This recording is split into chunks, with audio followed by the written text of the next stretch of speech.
menos pensar uma relação ética com códigos e resoluções e muito mais pensar nos efeitos que as nossas práticas produzem na regulação da vida. Né? Em que sentido as nossas práticas também não são práticas de produção de uma certa biopolítica. Né? E aí eu acho que a prisão é interessante por isso, porque quando nós estudamos as tecnologias do poder do Foucault, né, lembrando dele mais uma vez, ele vai falar que existe uma tecnologia do poder, que é o poder de soberania, existe um poder anátomo político, né, representado pelas sociedades disciplinares, e existe o poder da biopolítica, da regulação das populações.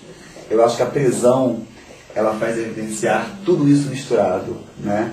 E eu acho isso muito interessante, porque lá na prisão nós vemos o poder de Gládio, né, do poder de soberania, nós vemos o poder disciplinar muito forte, com a própria existência da prisão, e nós vemos uma regulação das populações, uma produção de poder biopolítico extremamente forte por ali. Talvez a prisão ela seja um bom dispositivo para se pensar a psicologia como um todo, né? Porque eu acho que a prisão ela serve para isso, para a gente pensar essas tecnologias do poder e o modo pelo qual nós também estamos capturados por essas tecnologias, capturados e capturando, né?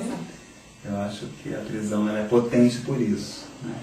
E eu acho que uma última questão a pensar, e eu acho que é uma questão que eu coloco, uma questão que para mim ela é muito forte, o que faz com que nós psicólogos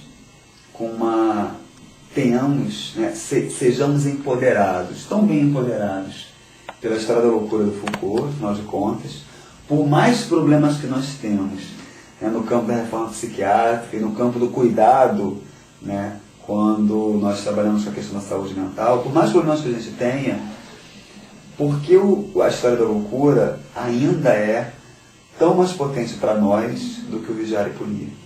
Né? O mesmo Foucault que escreveu a história da loucura, escreveu o Vigiar e Punir. Porque no campo da saúde mental, nós, com tão mais facilidade, nós reconhecemos naqueles sujeitos algo para além dos seus sintomas. Né? E entendemos que só é possível construir uma psicologia no cuidado em saúde mental quando nós reconhecemos o sujeito para além do seu sintoma. Agora, por que no campo prisional nós temos tanta dificuldade de reconhecer o sujeito para além do seu crime? Né? Porque o crime ainda é algo que fala tanto sobre o sujeito. Né? E porque nós, psicólogos, temos tanta dificuldade de nos empoderar com Vigiar e Punir, como nós podemos nos empoderar com a história da loucura. Não estou dizendo que o campo da saúde mental está resolvido, que não tem problema nenhum aí. Né? Muito pelo contrário. Mas acho que já está muito mais avançado do que o campo prisional. Né? Essa discussão que ainda se faz epistemologicamente no campo prisional, ela, na minha opinião, ela já foi feita no campo da saúde mental. Talvez exista uma questão aí de uma execução dessa epistemologia. Né? É pensar que instituição não é sinônimo de estabelecimento e que substituir uma instituição manicomial por uma outra aparentemente menos manicomial não significa extinguir a lógica do manicômio. Né? Eu acho que a discussão é uma discussão importante. Né? Não basta destruir o muro alto e a grade, porque os muros altos e as grades não se fazem com tijolo e concreto, porque se fosse assim seria tão fácil, né? Bastava quebrar o muro. Né? Elas se fazem por lógicas, e lógicas sutis, lógicas imperceptíveis. Né? Eu acho que essa discussão é uma discussão muito importante, mas acho que ela é muito mais avançada. E aí a gente vê os manicômios judiciários nesse limbo, né? Sim, exatamente. Né? Que são a própria representação, né, do encontro do que sobra, né, do encontro do que nós não queremos, né, na sociedade. Exatamente. E temos vários outros, né? Sim. Os outsiders, né, da nossa vida cotidiana são vários outros que são imperceptíveis o tempo todo, enfim. Mas acho que discutir esses campos pode nos dar uma boa discussão. Eu acho que essa é uma tarefa para o Sistema Conselho de Psicologia, é pautar essa discussão. Talvez a gente não consiga, né, o que a gente quer de verdade, mas acho que só o fato de a gente pautar e poder falar sobre isso e poder tornar isso, né, um ponto de análise, estranhar. Né? Se a gente estranhar, eu acho que dá de bom tamanho. por durante quanto tempo o PCLR ficou quietinho lá, né, no site do Conselho Federal?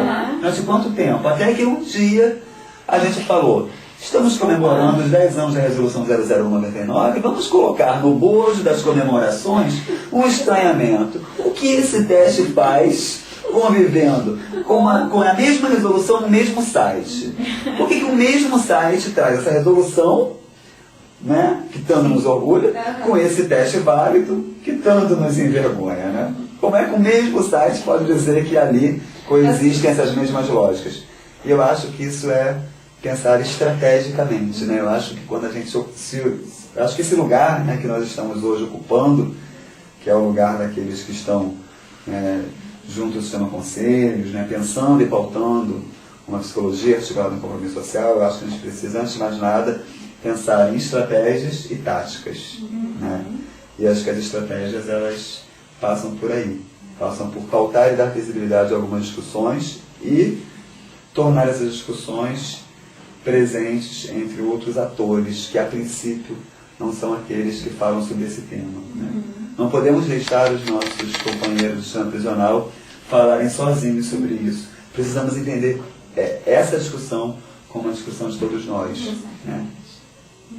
E não é porque a gente é bonzinho e solidário com eles, não. É porque essa discussão, ela de fato esbarra nas nossas atuações em qualquer lugar onde nós estamos atuando, né? Os autores da criminologia, eles fazem uma distinção que para mim é muito interessante, que eles vão distinguir os chamados processos de incriminação dos processos de criminalização. Eles vão definir incriminação como os regimes de punibilidade que são efeitos de uma norma, quando a norma é o Código Penal. Então você é incriminado quando você transgride uma regra descrita no Código Penal. Mas os autores falam, para além da incriminação, existe uma coisa chamada criminalização, que são exatamente os regimes de punibilidade quando a norma não é exatamente a norma penal, é uma outra norma qualquer, que não está escrita como norma, mas que está inscrita como norma, né? Eu acho que essa preocupação é uma preocupação de todos nós. Em que sentido nós também estamos o tempo todo produzindo processos de criminalização, né? O Foucault, no Nascimento da Biopolítica, ele fala dos processos de incriminação com essas palavras, mas ele não usa o conceito processo de criminalização. Ele fala no enforçamento da lei, no enforcement of law, né? No Nascimento da Biopolítica. Mais tarde, né, os que vão estudar Foucault e pensar a criminologia a partir do Foucault, eles vão falar, olha, o que Foucault estava querendo dizer era isso que hoje nós falamos sobre criminalização, ou seja, o que está não reforçando. E eu acho que o Foucault ele é muito sagaz, né, quando ele não usa o reforço da lei, porque ele diz, a lei não precisa ser reforçada, ela não é fraca a ponto de precisar de um reforço, mas existe um enforço, é algo que está convivendo com a lei, mas não necessariamente a lei, e que na minha opinião, é o que mais nos preocupa, porque a lei está dada e é fácil e visível. Essas outras leis, elas são produções de subjetividade, né? Elas funcionam a partir de uma lógica muito menos visível, muito mais sutil. Mais difícil de e eu acho que essas criminalizações, elas merecem um pouco da nossa atenção, né? O Foucault diz nos anormais, né?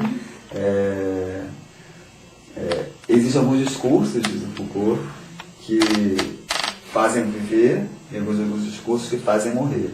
E os discursos que fazem viver e morrer merecem um pouco da nossa atenção. Eu acho que é por isso que a gente está querendo tanto discutir tudo isso, né? Porque são discursos que fazem viver e que fazem morrer, ou que fazem viver e deixam morrer, ou deixam viver e fazem morrer. Mas o fato é que são discursos que estão produzindo modos de existência que não são necessariamente modos de existência singulares e autônomos. Em relação a isso, eu acho que nós, psicologia, temos muito a discutir. Que vidas são essas que são produzidas a partir dessas lógicas, né? Que produções de sujeitos são essas? Talvez isso seja um ponto para a gente discutir. Com certeza. Muito bom. Acho que era isso. Então, obrigada. Seguimos.